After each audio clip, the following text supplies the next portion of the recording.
doubt, fear. In a strange place, something stops you, challenges test your strength. A rush of adrenaline. The light. The air. It is the moment. You elevated.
Various shades of technological innovations are springing up in an attempt to combat the deadly coronavirus.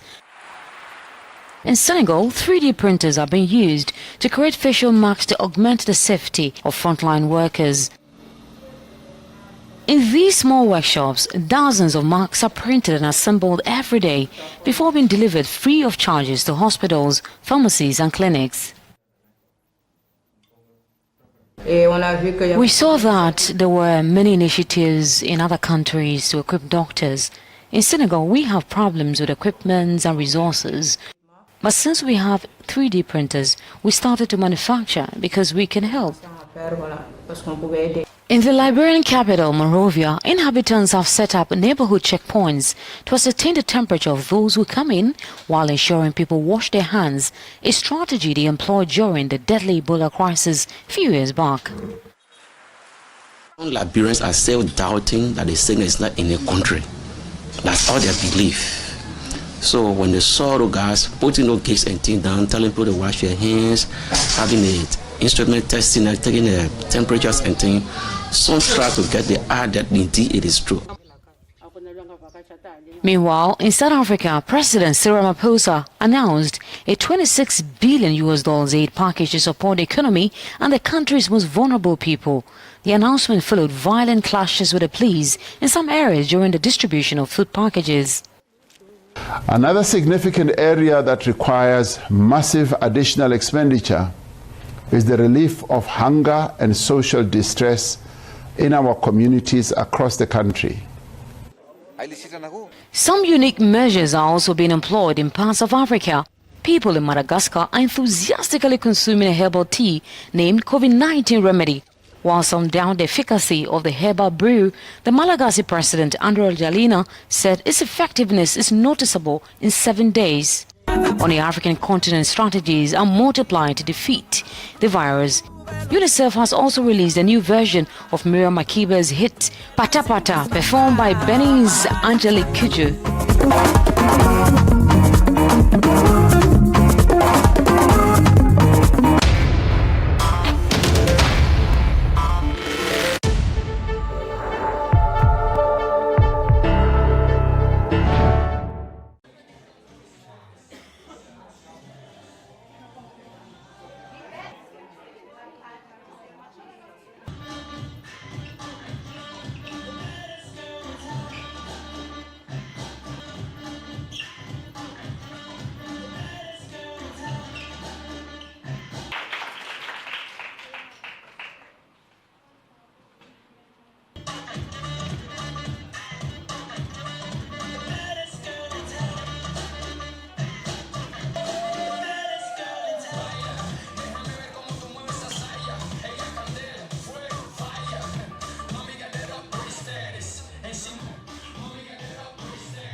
The COVID-19 pandemic is far from over, the WHO says, urging nations to continue to test and treat all cases. Libya's Eastern Commander Khalifa Haftar claims popular mandate to rule as Tripoli-backed government condemns another coup. The COVID-19 pandemic is far from over, the World Health Organization says. At a press conference in Geneva, Switzerland Monday, Director General Dr. Tedros Ghebreyesus had this to tell all nations. We continue to urge countries to find, isolate, test and treat all cases and trace every contact to ensure these declining trends continue. But the pandemic is far from over. WHO continues to be concerned about the increasing trends in Africa, Eastern Europe, Latin America, and some Asian countries. The WHO chief also called for worldwide solidarity to tackle spread of the coronavirus. If we're not united, the virus will exploit the cracks between us and continue to create havoc. Lives will be lost. And even every single life is very precious. We can only defeat this virus through unity at the national level and through solidarity, genuine solidarity at the global level. Over 3 million coronavirus cases have been reported by governments in most parts of the world, according to Johns Hopkins University. It is thought that the actual number of infections could be higher as many people have not been tested. And studies suggest that people can be infected without feeling sick. Libya may not be ready to emerge from the chaos in which it has been plunged since 2011. On Monday, Eastern Commander Khalifa Haftar proclaimed himself as the new leader of the country, thus ignoring any legal legitimacy or international recognition. Haftar announced on his Libya Al-Hadath television channel that he had a popular mandate to govern the country. We express our pride in the mandate of the Army's General Command with this historic mission during these exceptional circumstances and the suspension of the Skirat Agreement, which has now become in the past, following a decision by the Libyan people, who are the source of power. We announce the acceptance of the army of the people's will. The Tripoli-based Government of National Unity (GNA) on Tuesday denounced yet another coup by its rival. The UN threats and repeated failures could weaken Haftar, who wants at all costs to have a stronghold on the capital, Tripoli. He did not make clear whether an elected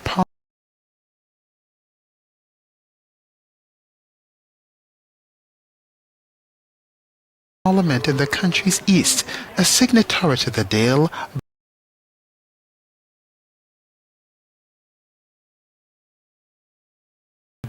backed his move, or what its future role would be.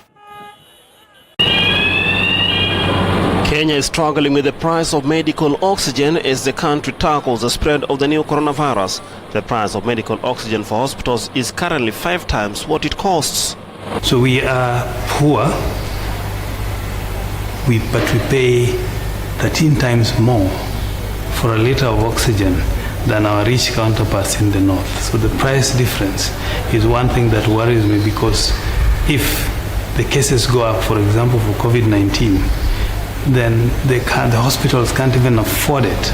According to experts, these can be attributed to policy hindrance as well as lack of technical know-how to enable oxygen to be made available at affordable rates. One, the lack of technical capacity on the side of government to produce and distribute oxygen. And as a result, oxygen is very expensive and rarely available where it's needed the most. Kenya has recorded 363 infections of the new coronavirus with 14 deaths. The government recently made it illegal to not wear a face mask in public and has imposed a nationwide curfew from 7 p.m. to 5 a.m. British oil giant BP announced a heavy net loss of $4.4 billion in the first quarter. Like the entire sector, it was hit hard by the collapse of an oil market hit by the consequences of the coronavirus pandemic. The group explains the very sharp drop in demand due to population confinement and travel restrictions is leading to saturation of storage capacity, which is weighing heavily on prices. The price of the reference barrel in the United States fell Tuesday after a 25% drop the day before. It was shaken by the withdrawal of a major U.S. fund. To date, the price of the U.S. barrel for June sales is around $10. The price of a barrel of North Sea Brent crude still for June is also down and is hovering around $19.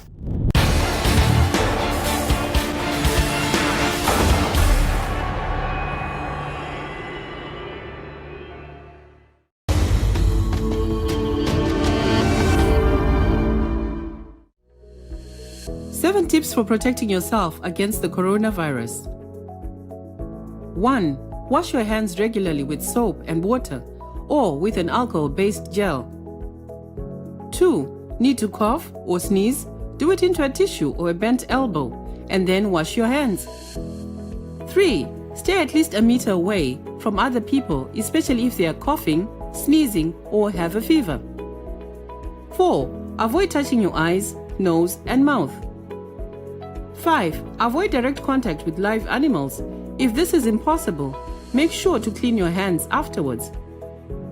6. Do not eat raw or poorly cooked animal products and wash your hands, clean surfaces, and utensils afterwards. 7. If you develop a fever, cough, or difficulty in breathing, seek medical care.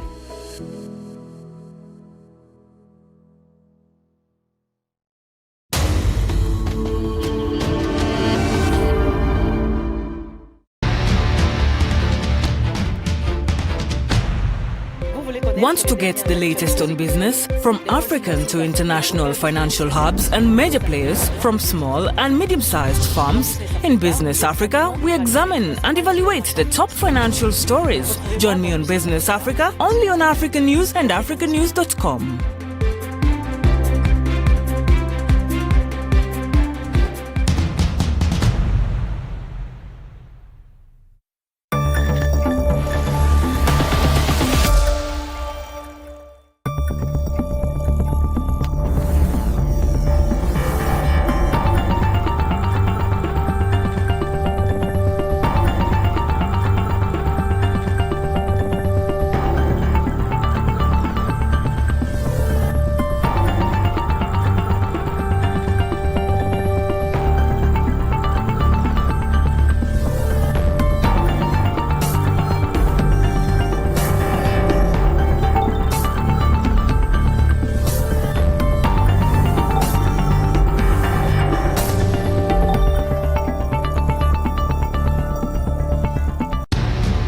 Voice has come. Check out the latest African and international news on africannews.com. The power of an independent information in French and English. Created for all your screens. Get the latest news and follow the biggest events live.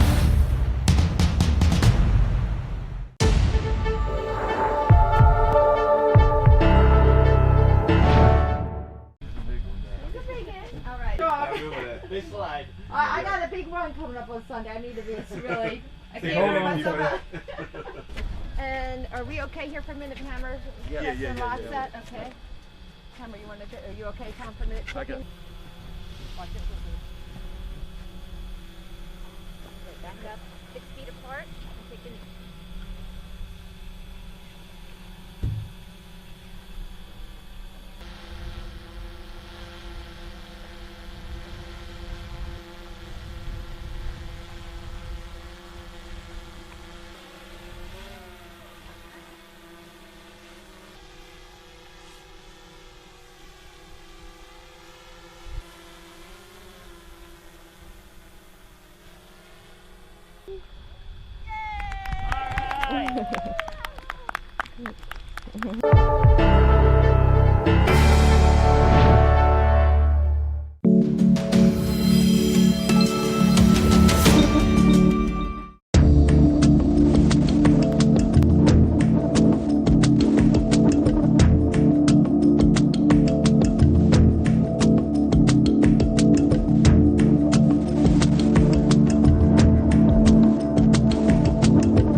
Bonjour à tous et merci. Hello and welcome to the program. This is the morning call, and wherever you find yourself across the continent, you're welcome to the program. You can watch us both in French and in English.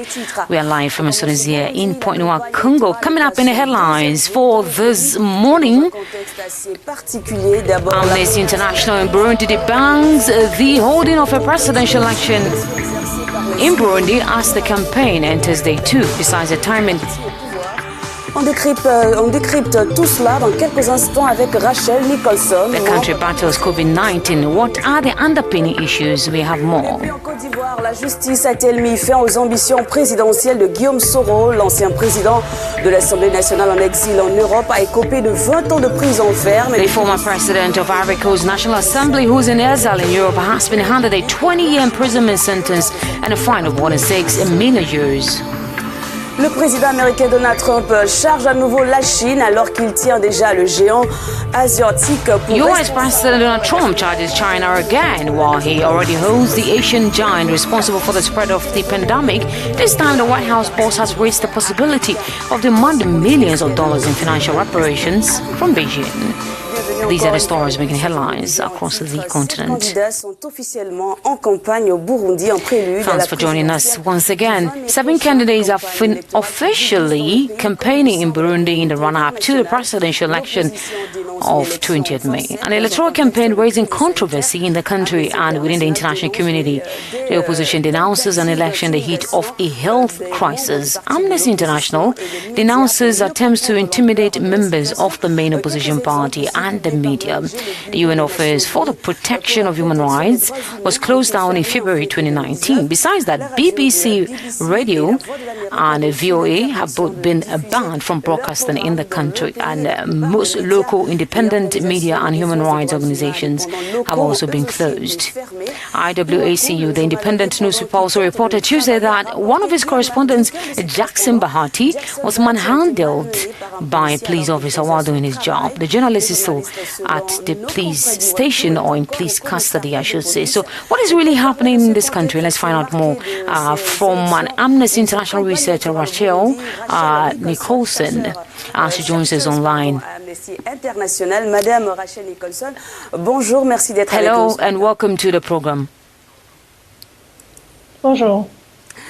Votre organisation... Right, as Burundi kickstarts its election campaign for the May presidential election, Amnesty International finds the timing misplaced as the country battles COVID-19. You are with Amnesty International. What are the real issues, the underlying issues in this situation? Depuis 2015, la situation au Burundi, la situation au niveau politique, au niveau des droits humains, ne cesse pas de détériorer. suite aux dernières élections. Nous avons remarqué que les actes de répression politique, Since 2015, the political and human rights situation in Burundi has continued to deteriorate following the last elections. We have noticed that the acts of political repression and the restrictions against independent media and restrictions against civil society and also against those who are not necessarily involved in politics but who are suspected of being opponents. The situation has not improved for some time now. We are therefore concerned about the current contest in which the election campaign is being held. But we also see that it is an opportunity. The election is kind of a great moment in the history of the country, especially as the current president is not contesting this time around. This appears historic and a moment of a new dawn in the country. Nous voyons qu'il y a une possibilité que ça sera un moment de changement. Pour l'instant, le Burundi a eu 15 cas positifs. Burundi has 15 positive cases of coronavirus. So in comparison with the rest of the world, with the rest of the region, it's still not much, but the situation can quickly change. So it is up to the government to decide how to manage the situation. What we are concerned about is that while they are making decisions to manage the situation, especially in collaboration with the National Electoral Commission, they need to prioritize, especially the safety of the people while respecting their rights. Madame Rachel Nicholson, le président... Right, so President Pierre Nkurunziza has given up the idea of standing for a re-election, but the National Assembly passed a law in February 2020 making him the supreme guide of patriotism of the country. So is it really a new dawn in the country? How does this play in this whole thing? Il est difficile à dire pour le moment. It is difficult to say for the moment. It is necessary to see how this law will be implemented. The law, as you mentioned earlier, indicates that the outgoing president will be the supreme guide of patriotism. He must be consulted on all matters relating to the protection of the country's sovereignty. We have to wait and see how it's going to be implemented, how it's going to roll out. But for us, what is most important is that with a new government and a new president, major human rights reforms stands the chance of being implemented. So it goes beyond who is in government at any given time. Dans votre déclaration, vous faites des recommandations au pouvoir burundais. Pouvez-vous nous en finally, you did make some recommendations. Can you throw more light on that? Oui, merci. Il y a plusieurs priorités, bien sûr. Yes, thank you very much. There are several priorities, of course. What we find very important is that the government should carry out investigations, inquiries to find out who is responsible for serious human rights violations, and where there is sufficient evidence, those responsible need to be prosecuted. It is very important to break the impunity that we have seen so far. We also want to see that the government allows independent human rights organizations to do their jobs, that they open their doors to allow independent international observers, including the United Nations, to return to the country. International indépendants comme les Nations Unies. Return to the country to continue monitoring and to stop threats and restrictions against the media. Well, interesting revelations there. Thank you very much for your time this morning and for joining us on the program. Merci beaucoup. Rachel. Right, that was Rachel Nicholson, a Burundian researcher with Amnesty International, giving some more insight into the situation in the country.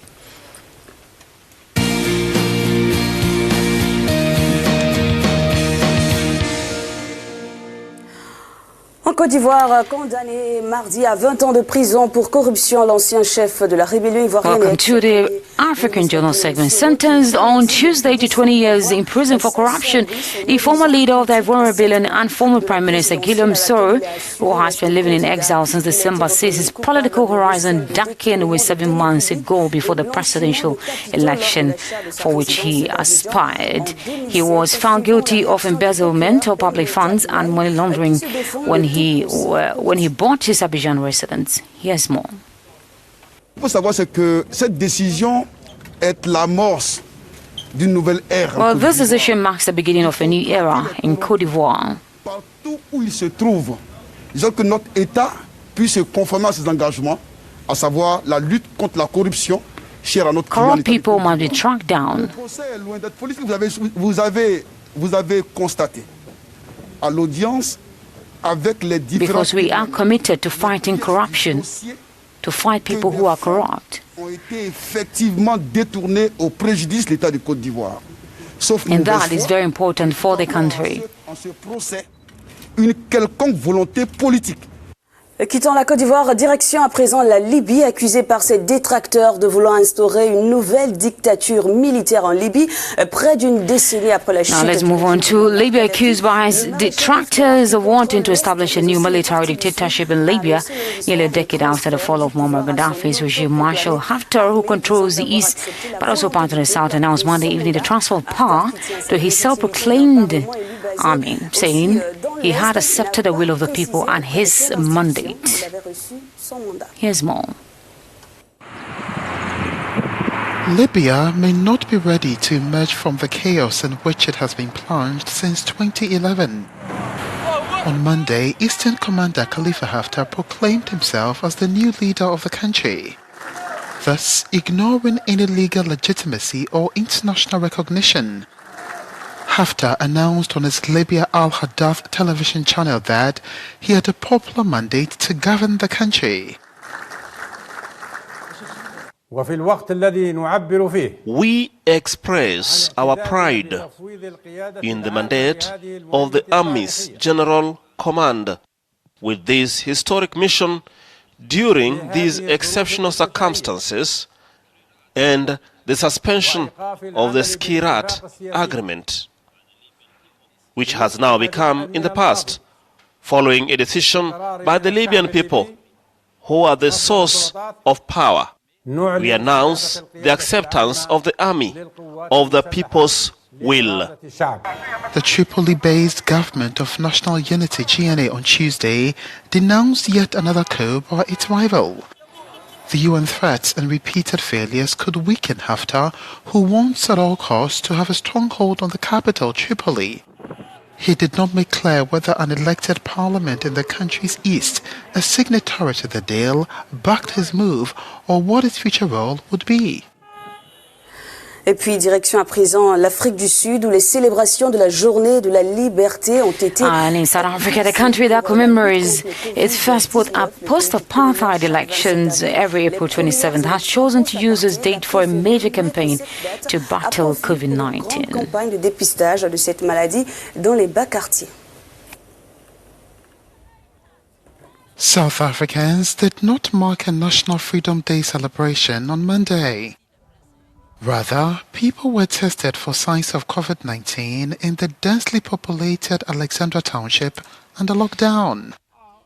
April the 27th was a day to commemorate the first post-apartheid elections in 1994. The community of Alexandra are very vulnerable because they stay on top of each other or very close to each other. They make use of public transport and they don't have the facilities to wash their hands regularly.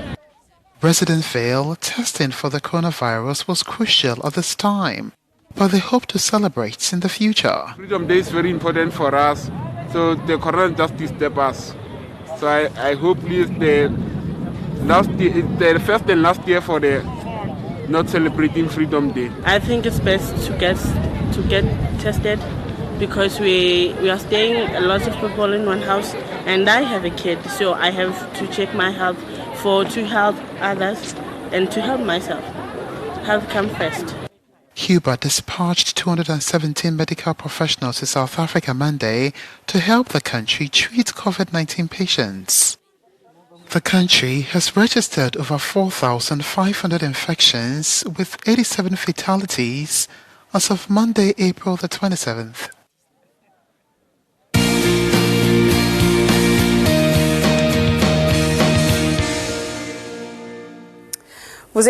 You're right here with us watching the Morning Call on Africa News, and a quick recap of our top stories. Presidential election campaign in Burundi enters day 2, and it is happening in a rather tense situation as the country battles COVID-19. The former president of the National Assembly, who is exiled in Europe or sentenced to 20 years in prison, Guillaume Soro, and fined more than 6 million de 20 ans de prison ferme et de plus de 6 millions d'euros d'amende pour essai de détournement de deniers publics et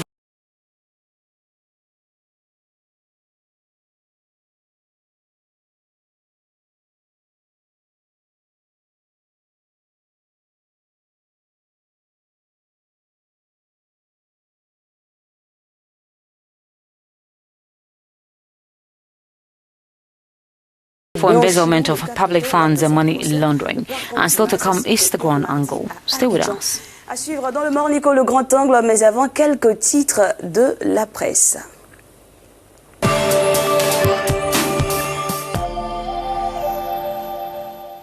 Et la presse du continent qui n'est pas restée insensible à cette affaire Guillaume Soro, quelles sont les réactions? Ahead of the Grand Angle segment, let's take a look at some of the stories making headlines on the newspapers, and we're looking at some reactions here. The former president of the Ivorian Assembly and former rebel leader Guillaume Soro has been sentenced to 20 years imprisonment.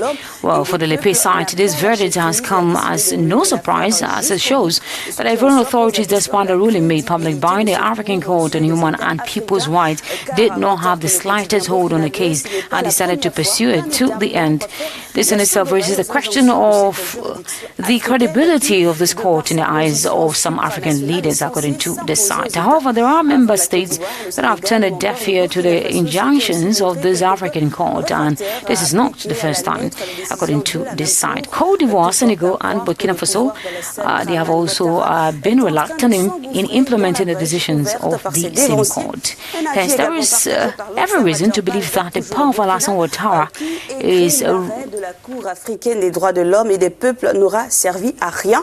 C'est comme si cette décision de la CADHP avait plutôt mis le turbo à la machine judiciaire. Ouattara is rushing into the breach started by his predecessors, according to the Observer. De confiscation de sa maison et de privation de ses droits civiques, ce procès et son verdict constituent somme toute l'aboutissement logique d'un bras de fer politique engagé par Guillaume Soro contre son ancien mentor Alassane Ouattara. Well, according to the site, the decision has put the country or increased tension. Un avantage évident pour celui qui est au pouvoir et qui peut instrumentaliser la justice, comme c'est le cas ici. Fin de citation.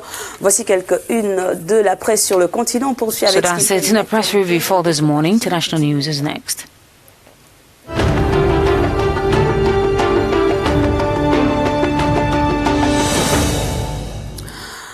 Première escale aux États-Unis, le président américain Donald Trump. Well, America's United States, Donald Trump has charged China again, while he already holds the Asian giant responsible for the spread of the pandemic. This time, the American president has raised the possibility of demanding millions of dollars in financial reparations from Beijing.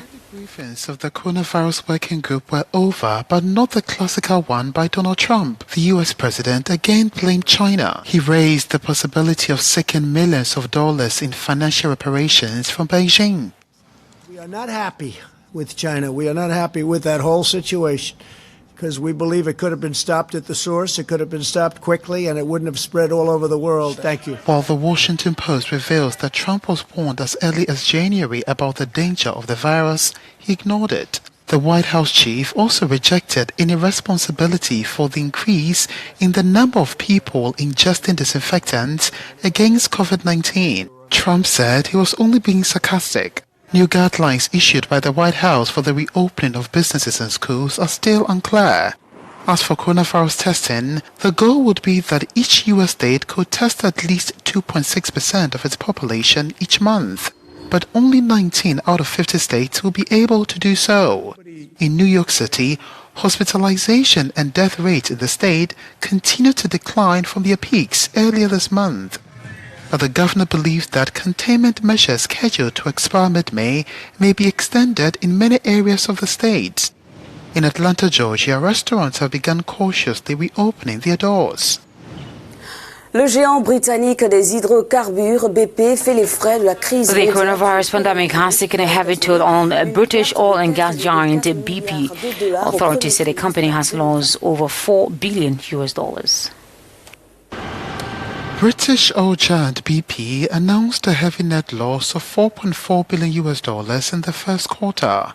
Like the entire sector, it was hit hard by the collapse of an oil market hit by the consequences of the coronavirus pandemic. The group explains the very sharp drop in demand due to population confinement and travel restrictions is leading to saturation of storage capacity, which is weighing heavily on prices. The price of the reference barrel in the United States fell Tuesday after a 25% drop the day before.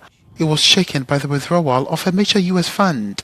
To date, the price of the U.S. barrel for June sales is around $10. The price of a barrel of North Sea Brent crude still for June is also down and is hovering around $19.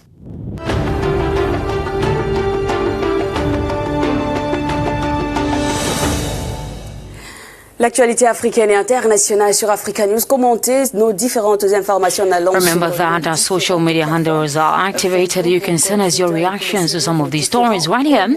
But in French and in English, WhatsApp lines is also active.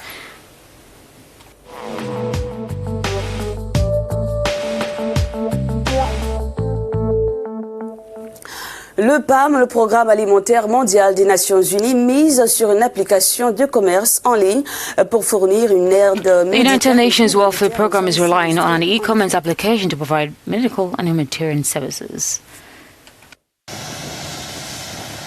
In an effort to provide both medical and humanitarian aid to disaster-stricken areas, the UN's World Food Programme, WFP, is adopting a complex logistic operation, including the use of an e-commerce app. A new hub at Addis Ababa's airport is used to arrange supplies for onward travel to over 30 African countries. In the Somali capital, Mogadishu, people are using an app that allows them to order supplies online and have them delivered to their homes. The food that we used to go to get from the shop is now being delivered to our homes by car. Mashallah, I am so happy. It has changed many things in my life, bringing the food in to our houses due to precautions taken by coronavirus. 25 WFP aviation and logistics staff is based at the regional hub at Bole International Airport, managing the 24-hour operation that transports cargo and humanitarian responders across the continent.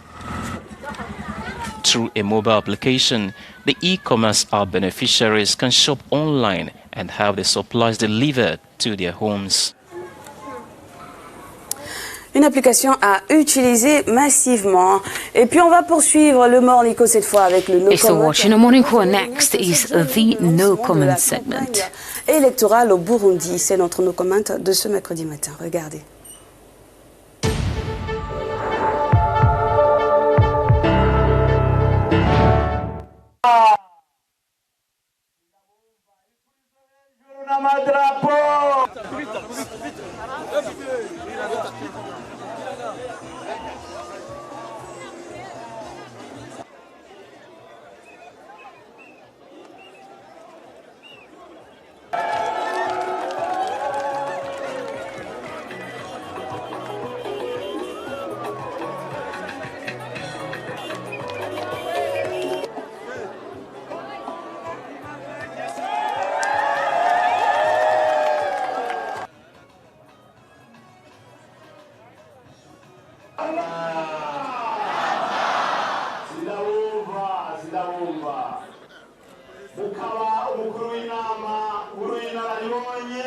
abatamburinere bashire ku murisho.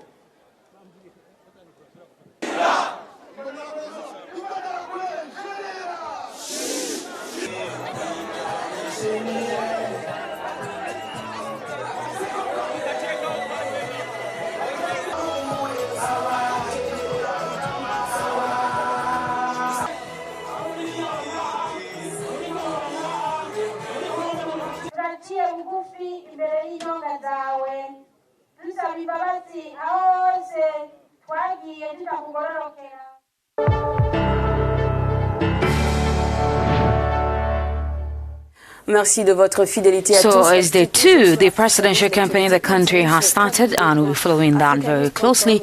And you'll find all the details right here on African News, both in French and in English. Thanks for being a big part of the program this morning. My name is Rulago. Do have a fabulous day, and thanks for watching.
Voice has come. Check out the latest African and international news on africanews.com. The power of an independent information in French and English. Created for all your screens. Get the latest news and follow the biggest events live.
One of the world's great rivers flows from the heart of Africa.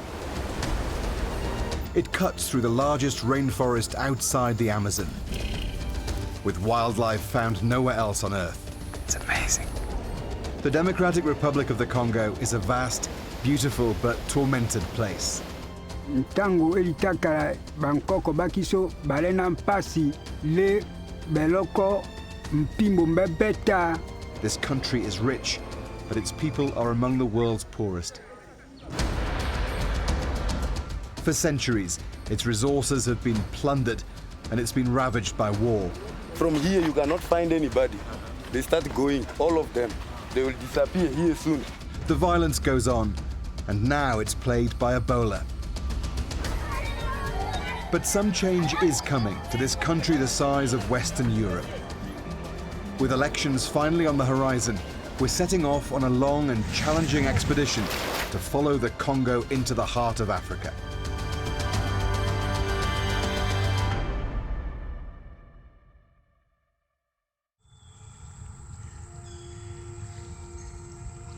From the Atlantic Ocean to the heart of the continent, the Congo has always been a place of fear and mystery.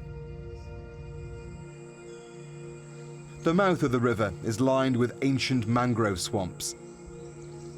It's an eerie and mysterious start to an epic adventure.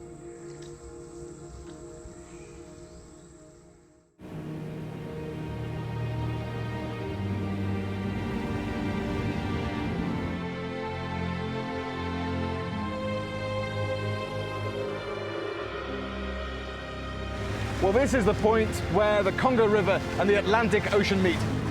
Next step is Brazil. It was 1482 when the Portuguese were sailing past this coast and they noticed this surge of brown water and realized there must be a river here. That was the Congo, and this is the direction they took. For 3,000 miles, we're going to take you up this great river to try and understand its history, its riches, its poverty, and its future. From the Atlantic Ocean, we'll follow the river to its furthest reaches, navigating round its powerful rapids and through its chaotic capital city, Kinshasa, as it arcs up north and then south, twice crossing the equator. We'll visit its war-torn east, venture into Ebola territory, meet rare gorillas, and find out just how rich this country could be.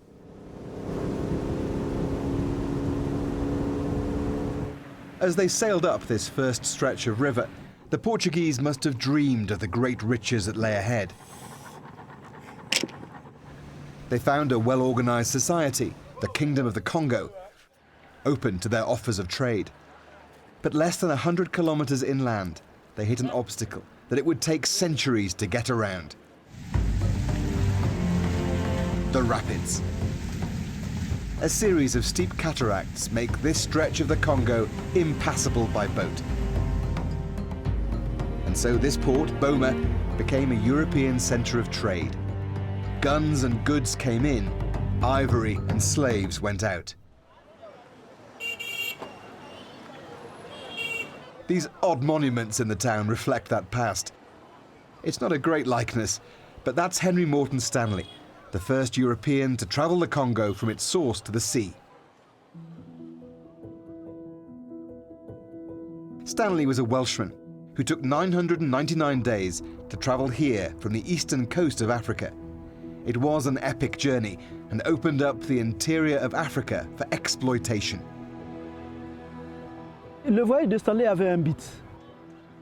Le but, comme je vous ai dit, pour le roi Léopold II, c'était à découvrir le Congo parce que quand il avait traversé le pays, qu'il est allé dire aux Anglais, comme je vous ai dit, que j'ai découvert une partie de la terre qui a trop de richesses, mais ce n'est pas colonisé.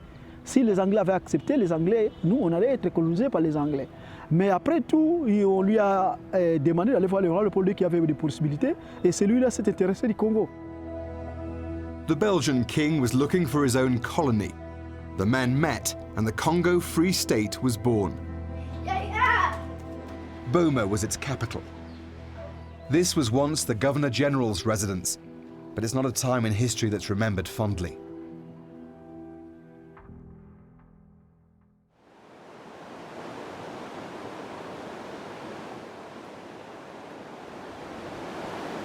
The powerful rapids that had been the obstacle for so long remain impassable today. But they've also provided great opportunity for hydroelectric power. There are few places on the planet where rivers run as fast and as hard as the Congo does here as it approaches the sea. A hydroelectric power station built here could provide electricity for the whole of Africa. It would produce twice as much power as any other hydro plant on Earth. That is how rich the Congo could be if the resources were put to good use. They built 2 small power stations decades ago here at Inga, but there's always been a much more ambitious plan for a grand Inga Dam to be built across this whole valley. A deal has recently been signed to make that happen. Ce projet va permettre l'essor économique de toute l'Afrique parce que pour le moment, ce que l'Afrique a besoin, une source qui est sûre, une source qui est fiable parce que l'énergie hydroélectrique, c'est une énergie propre et renouvelable. Et nous l'avons sur le site d'Inga en permanence et en quantité. But promises have been made before and nothing has happened. The story of the Congo is often the story of lost or squandered opportunity.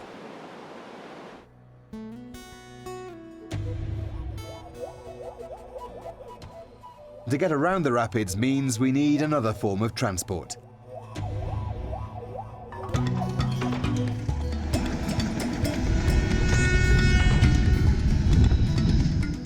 The railway was built under the orders of Henry Morton Stanley in the 1890s to replace a long and arduous trek.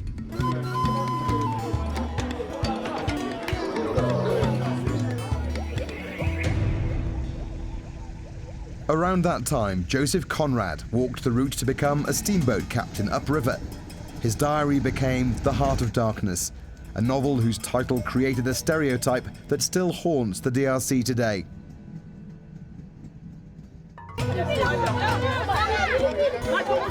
The trains only run once a week after being derelict for years. It's an opportunity for the villagers along the way to sell as much as they can in a 5-minute mobile market.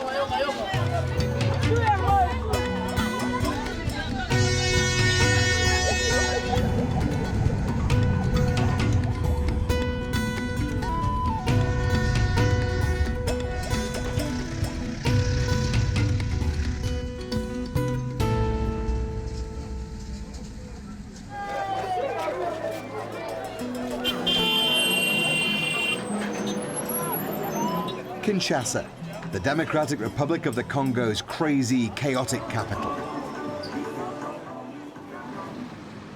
Joseph Kabila has been president since 2001, but 2 years after delayed elections, he's standing down. Kinshasa is one of Africa's biggest and fastest growing cities. It's big and brash and bossy.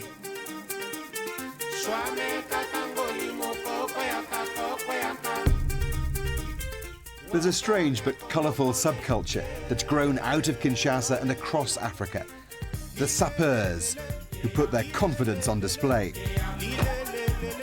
Comme on a eu Micho la princesse, naza sapeur nazala ana Congo, un défilé à léopard de la SAP. Princess is getting ready for a night out.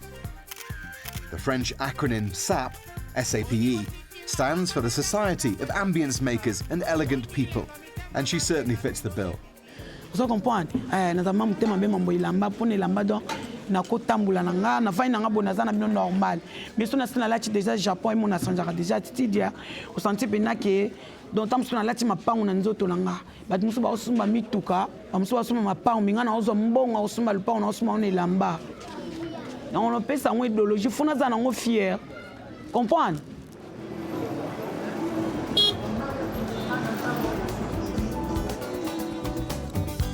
SAP goes back to the 1920s, but it was the 60s, after independence, when it came into its own. When the musician Papa Wemba championed an extravagant dress code in direct opposition to the country's leader. President Mobutu decreed Western attire a symbol of colonialism, and it was forbidden. Today, thousands of Congolese sapeurs like Princess celebrate the art of dressing well.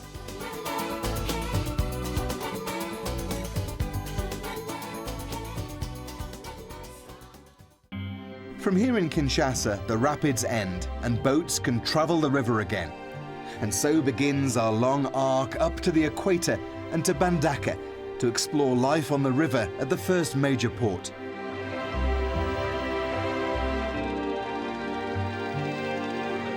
In a vast country with so few roads, This is the Congo Superhighway.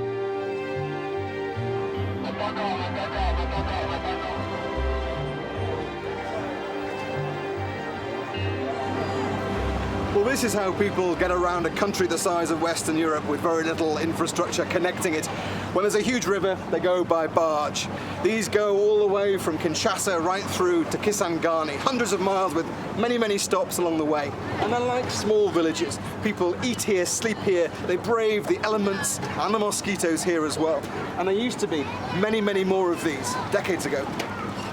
The journey this far has already taken 2 weeks, and there's at least another week to go. They've been delayed here days by a dispute over unpaid duty on some of the cargo. Bureaucracy and the corruption that comes with it is a blight across the DRC. As long as you've got money, everything's fine.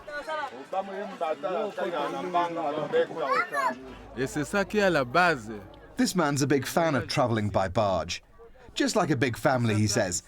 But as a retired soldier, he's in no rush. Karine Linguli just wants the journey to end. Her husband recently died.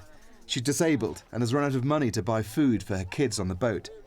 She's heading for a new start, with a Bible by her side.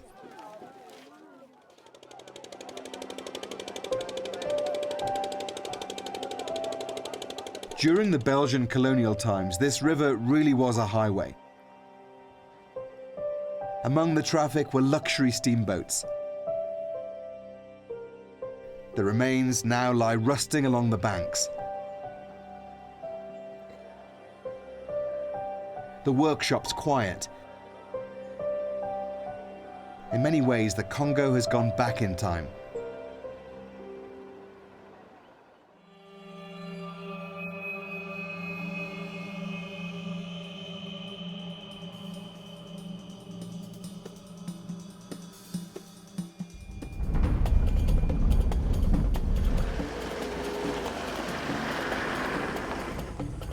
It takes just 4 or 5 hours driving through the forest to meet people living a very traditional way of life.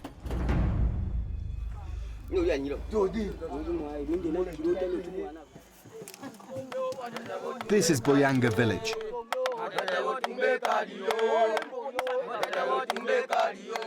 This pygmy ritual is to wish them good fortune, hunting in the forest. And we are going with them.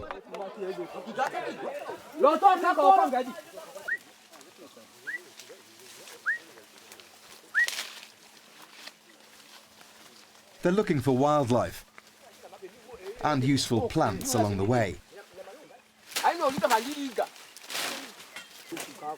They block animal holes and use smoke to force them out.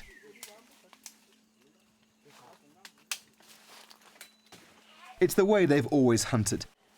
But a century ago, King Leopold discovered there was something in the forest worth a huge amount of money. Rubber. This white sap from the wild rubber vines could be collected and made into tires for bicycles and then cars. But before rubber plantations industrialized the process, this was the only source, deep in the forest. And so the pygmies were made to collect it.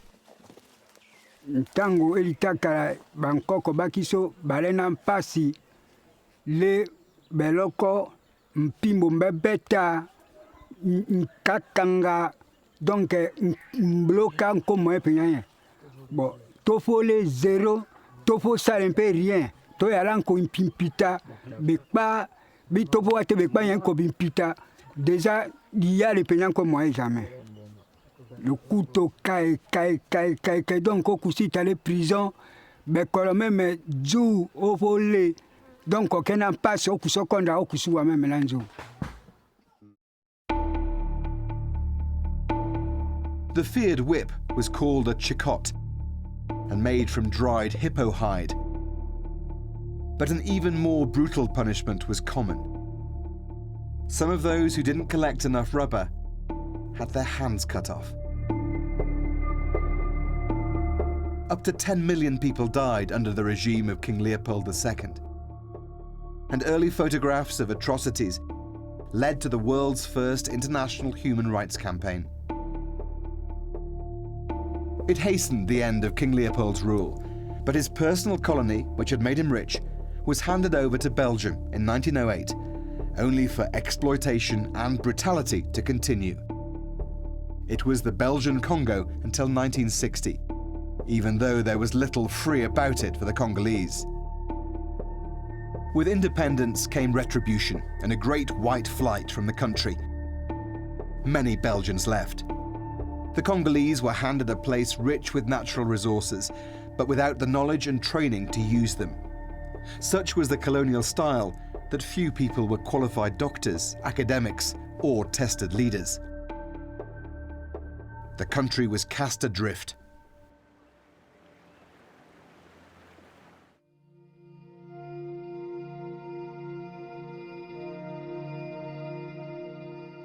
The rainforest is perhaps the Congo's most precious asset. The largest outside the Amazon and a valuable sink for the carbon dioxide that's warming our planet.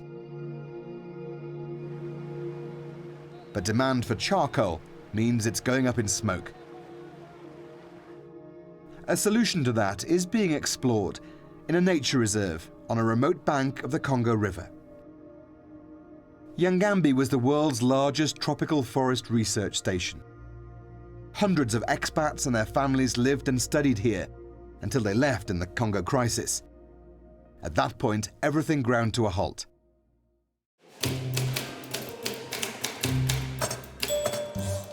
Yangambi is home to a remarkable collection of plants going back nearly a century. The Congolese workers stayed on without pay and protected the precious archives. Today, they're being restored. On coupe une portion de l'arbre au niveau de la forêt et on l'amène d'abord au niveau du chauffage. Et donc, ça quitte le chauffage, on monte donc sur une farde comme ça. There are more than 150,000 samples in the herbarium, which is being restored and rejuvenated, as it still has scientific value today for climate change research.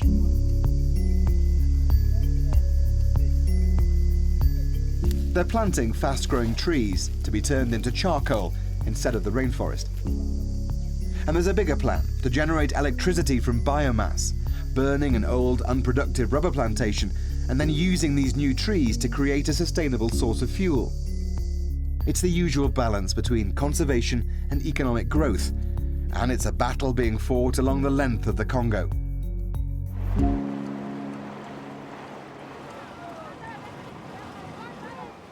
So when the river pilot Joseph Conrad travelled this stretch of the Congo a century ago, one of his biggest worries was stranding his steamship on a sandbank. Ah, the lessons of history. We get the chance to stand in the middle of the Congo River. We got stuck. We just keep going into different sandbanks. We've all managed to get it going again, so we're back in business. History has a habit of repeating itself in the Congo. We're taking a detour to another place, from another era, but equally trapped in time. From the port at Bandaka, we're following a tributary up to the very northern edge of the DRC, to Badalite, a small town that's played a large part in the country's history.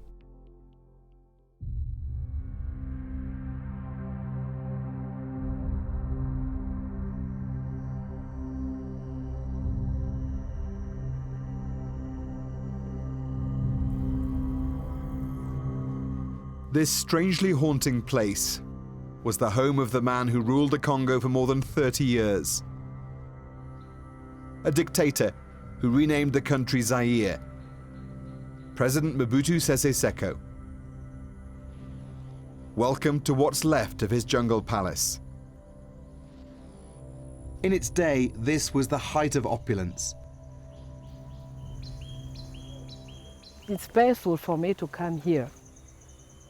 How the people destroy this palace in shock to me. Chief Asambia Kopwata Fifi is one of his daughters. Was it like? Very, very beautiful.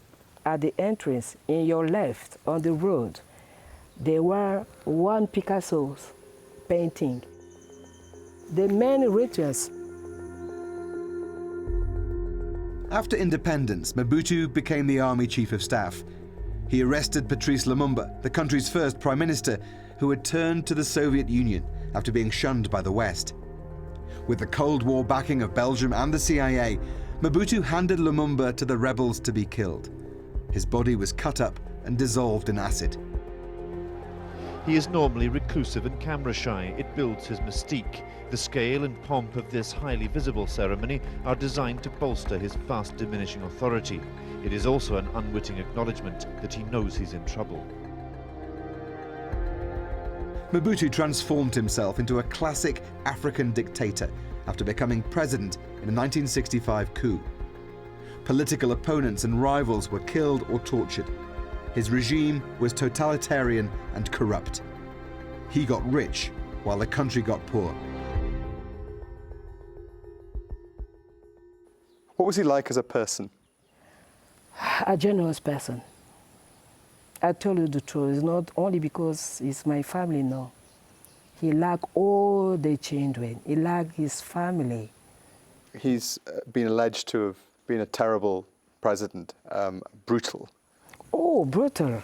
I don't think so. If you're brutal, you have to start it with your family. He never bites one of China, no, never. But it all came crashing down in 1997.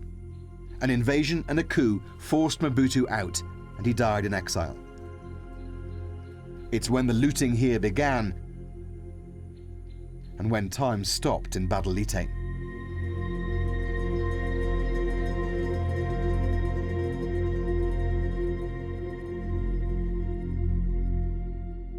This international airport was built in the middle of a jungle. It was a vanity project. That was a plush VIP reception area. This, a huge terminal. Concorde landed here, bringing in luxury goods like pink champagne for then-President Mobutu. Today, it's just a shell. The money just dried up.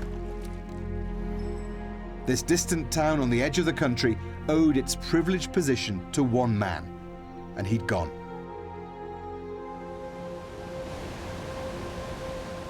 A while ago, the town's hydroelectric power station broke down. It takes 3 months for generator fuel to come upriver from Kinshasa, and then another 10 days or so for a tanker to negotiate a flood-damaged dirt road. The lights are off in Badalite. But we have to get back onto the river and head upstream, past Yangambi and on to Kisangani, the end of the line for river traffic, where rapids block the way, but once again provide an opportunity.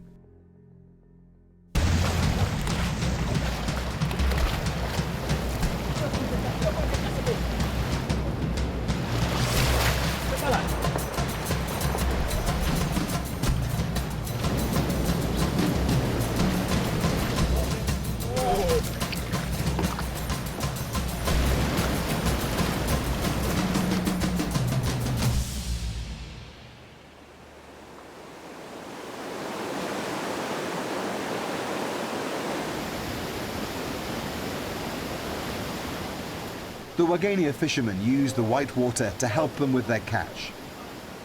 From an early age, they learn how to use the deadly currents to check their nets, secure their ropes, and survive the raging rapids.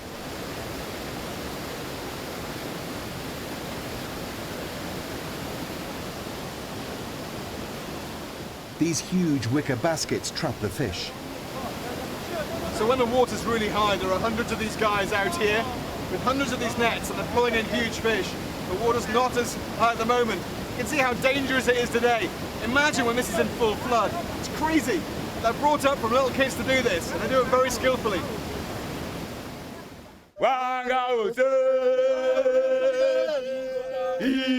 Every young boy has to go through the ritual of learning to swim, of understanding the twists and turns of the current.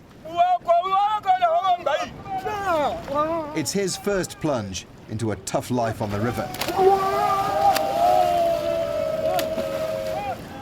It was touch and go, but eventually he made it to safety.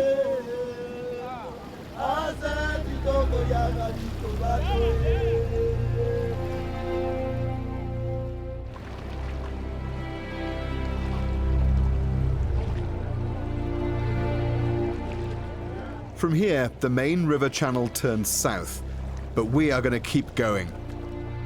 The worst affected part of the country is the east, far from the capital and close to neighbouring Rwanda and Uganda, and their designs on the mineral wealth this side of the Congo. And we're starting in Goma before heading even further into trouble.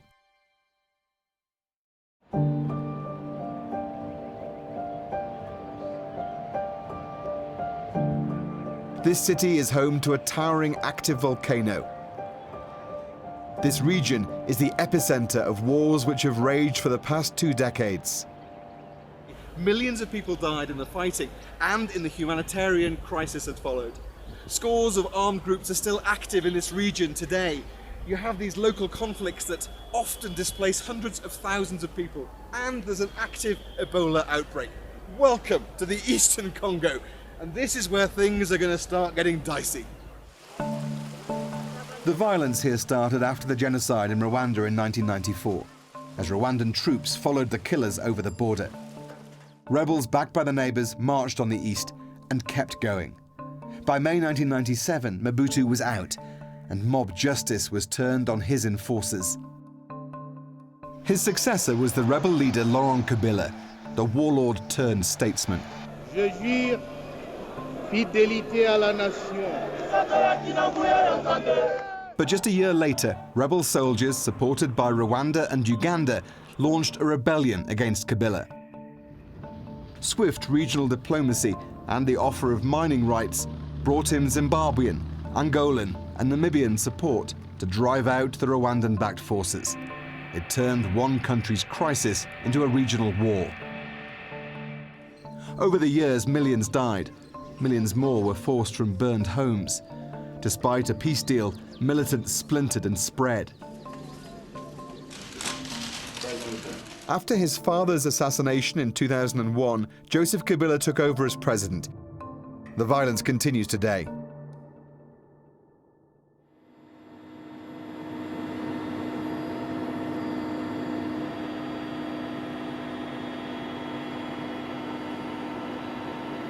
We're flying with United Nations peacekeepers into one of the most dangerous parts of the country, Beni, in North Kivu.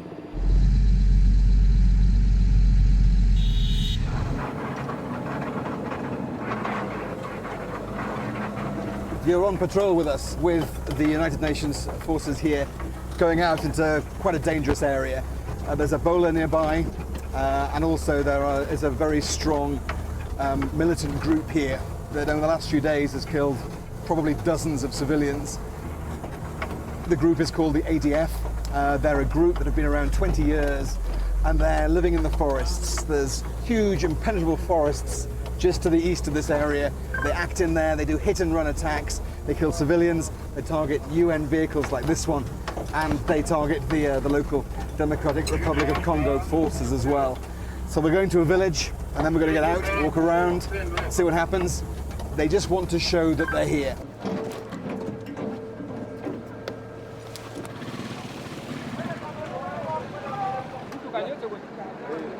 First of all, the UN Malawian troops chat to the locals, just to get an idea of what's going on, if it's dangerous or not, and to show their presence in the area. From here, you cannot find anybody. They start going, all of them. They will disappear here soon. So we're just meeting one of the community leaders here, but the translators just said that basically there's nobody from here on in further up to this side because of the militants that are in the area. It's also weird because the kids around here normally would go hi there and shake hands. Can't touch anybody. We've been given very strict instructions. Don't touch anybody because of the risk of Ebola in this area.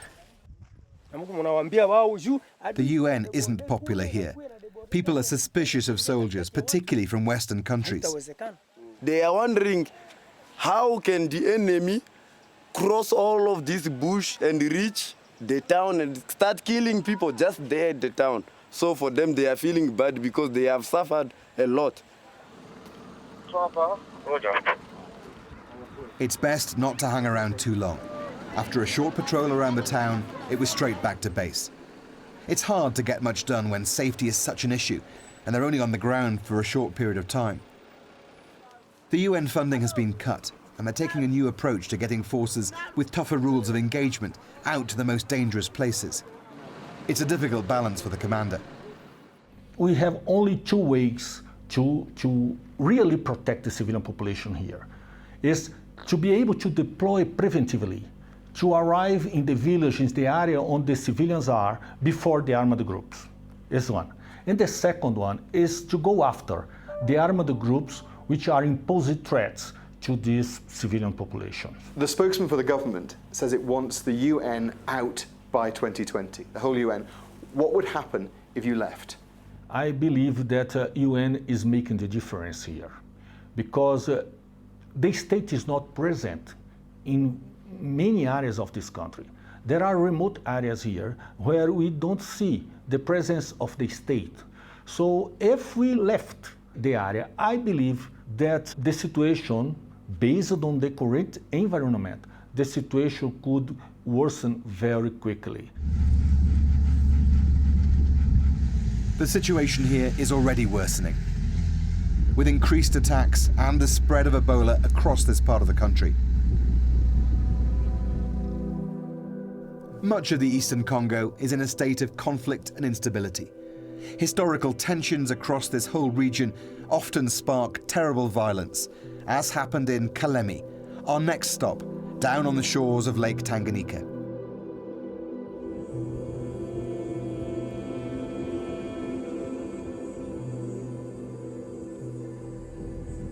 When situations worsen in the DRC, this is what happens. People get forced from their homes into camps. 2 years ago, a row over sharing a bowl of forest caterpillars sparked violent clashes between pygmies and other ethnic groups. Inflamed by the politicians, it displaced 750,000 people.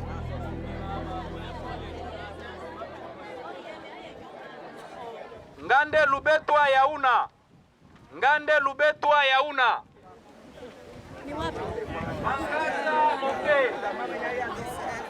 Mangaza moke. They're queuing up to make sure they're on the list for cash payments due to be given by the UN the following week. Aid workers check names to make sure they don't get too little or too much of what they're entitled to. Olombwe sikuzani. There are still many of these camps scattered across the town after the ethnic-based violence erupted into a brutal tit-for-tat of attacks. It's still too dangerous for most to go home, and terrible things were done by both sides. We met Estelle. One morning, the war came to her village without warning. Si tulikimbia vita Bambote. Tulikuwa naikala paka mgini yetu tuko na lima. Joba vita Bambote na kuwe katutokelelea pale.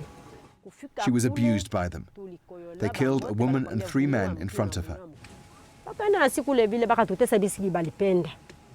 Si bana mke bawili tulilalwa. Au takatala.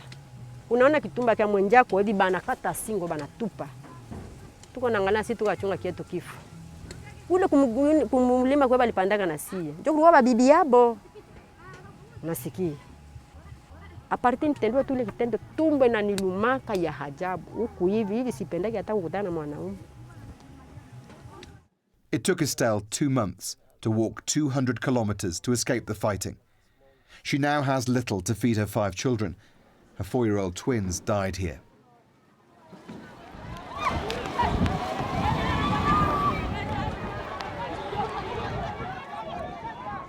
These hillsides are dry and exposed. The wind can whip up a small fire in no time, and there's little water to spare.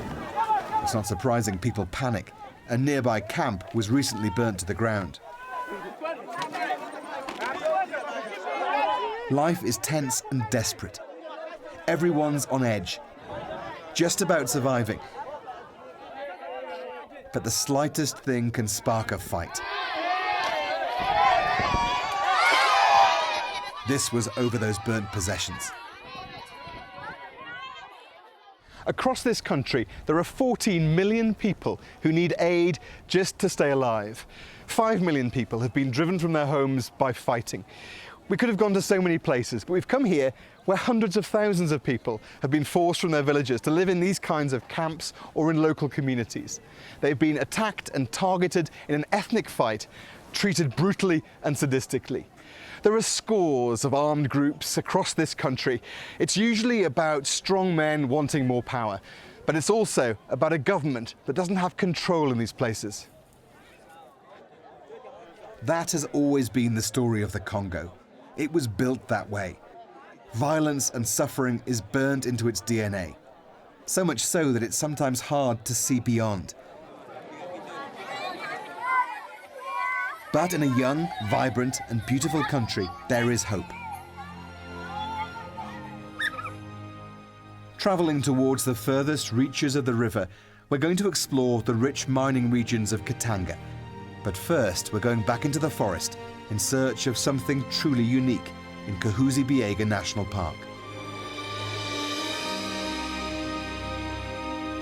It's home to a critically endangered species, the eastern lowland gorillas. There are many gorilla families scattered through this forest, but 4 have been habituated. They're not afraid of humans and don't attack. They are who we're looking for.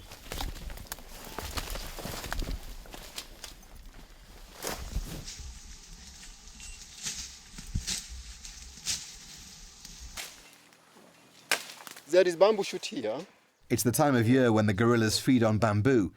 We're following the mess they leave behind. They've been here. This is 10 minutes here. Really? Yes, 10 minutes here ago they've been here.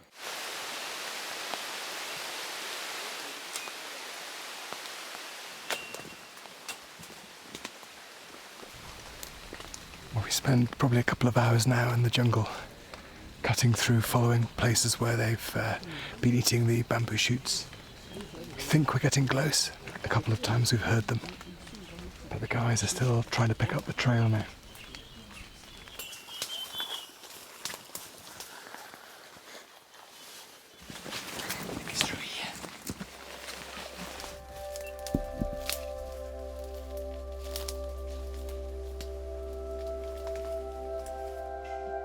After 3 hours, we got our first glimpse just a few meters ahead.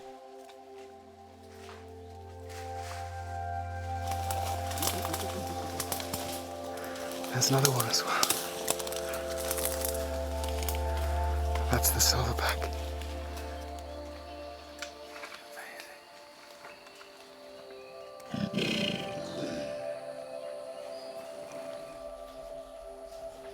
The young ones caught us by surprise, coming so close.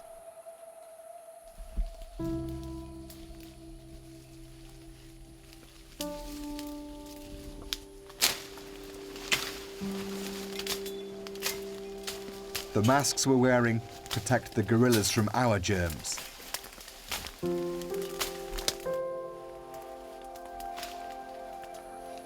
It's amazing. There are probably fewer than 5,000 eastern lowland gorillas left in a fraction of the land they used to inhabit.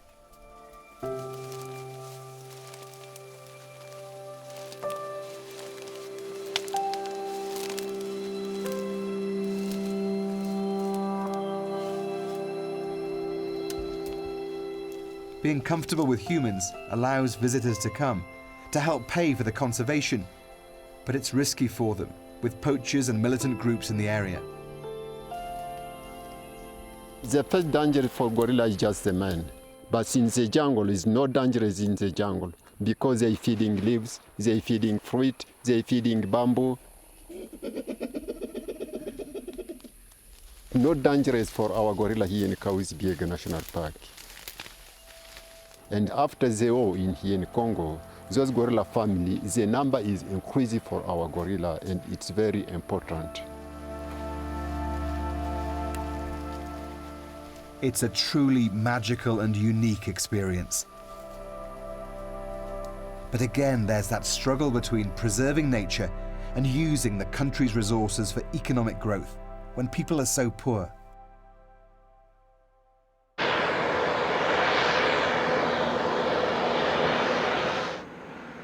The Congo's mineral wealth is a freak of nature. Its earth is packed with metal ores like copper, coltan and cobalt, gold, diamonds, uranium, with vast seams in this part of Africa.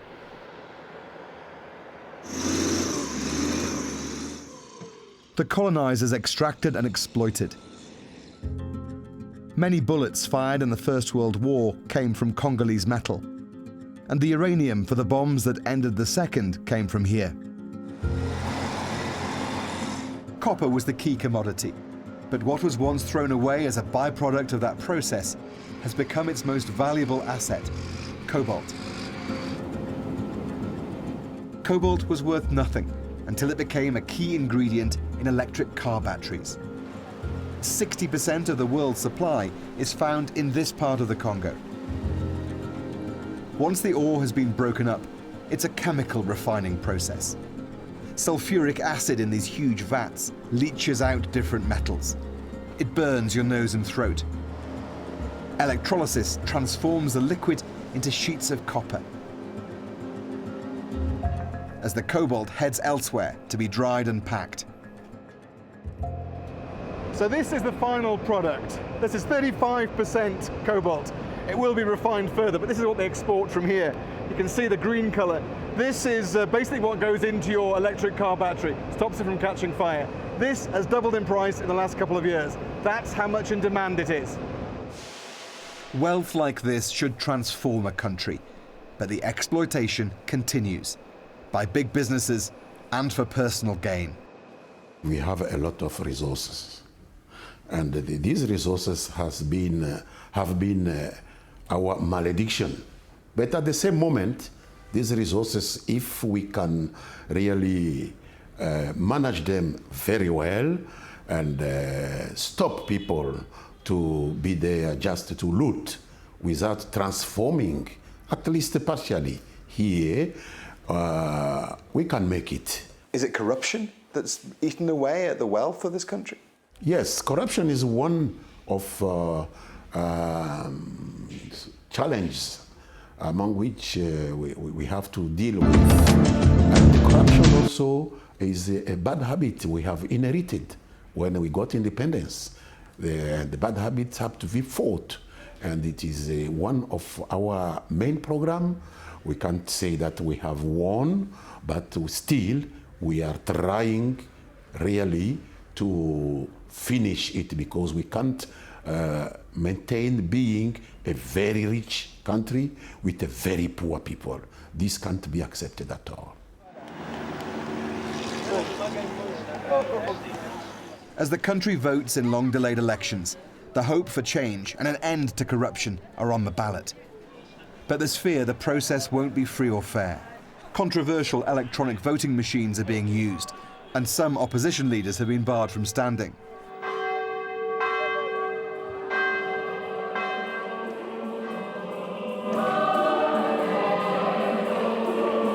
For a long time now, a strong voice of opposition has come from the pews of the Catholic Church, as peaceful protests have been met with violence. Many critics have been forced underground, which is why we had to secretly meet a couple of young activists from a group called Lucha, or Struggle for Change. Le 3 septembre, j'avais été torturé. Ghislain Mahiwa was jailed for 6 months for leading illegal protests. He says he was recently beaten so badly, he spent 3 days in hospital. Nous sommes aujourd'hui en train de nous battre d'abord pour qu'il y ait une alternance démocratique au Congo et qui doit passer par de bonnes élections, des élections où il n'y a pas d'exclusion, des élections où il y a la sécurité, mais des élections avec un fichier fiable, parce que le fichier que nous avons aujourd'hui, ce n'est pas un fichier fiable. Il y a 16% des électeurs fictifs. They arrived separately, they were nervous, and we had to do the interview quickly. It's dangerous here to speak as openly as this. Et nous exigeons la paix en RDC, partout dans nos villes, dans nos communes, dans nos périphéries, dans nos villages, parce que ce que nous voyons aujourd'hui, à cause de la guerre, il y a des femmes qui sont violées chaque jour. Nous enregistrons de femmes qui sont violées. Il y a les enfants qui sont enrôlés dans des groupes armés.